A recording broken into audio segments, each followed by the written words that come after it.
Kwa kuzingatia sheria na kanuni zilizotajwa, maandamano ya amani ya kitaifa, kikanda na kitaifa na ushahidi uliowasilishwa mbele ya tume, ni maoni ya tume kuwa kilichotokea wakati na baada ya uchaguzi mkuu haikuwa maandamano ya amani na hivyo kuwa nje ya kinza ya sheria na kanuni hizo. Isitoshe, tume imepata ushahidi usio wa shaka kwa matukio ya ghasia ya 29 Oktoba yalipangwa, yaliratibiwa, yalifadhiliwa na kutekelezwa na watu waliopata mafunzo. Waratibu walitumia mbinu mbalimbali ikiwemo kuwatumia watu wasio na ufahamu wa kina na vijana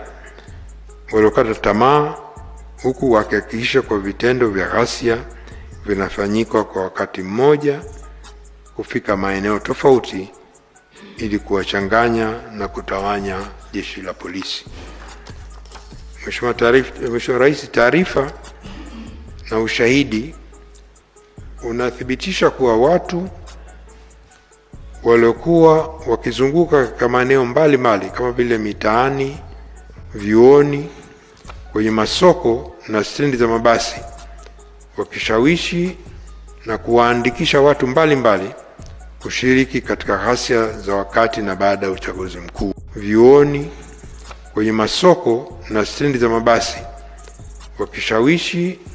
na kuwaandikisha watu mbalimbali kushiriki katika ghasia za wakati na baada ya uchaguzi mkuu zilizotajwa, maandamano ya amani ya kitaifa, kikanda na kitaifa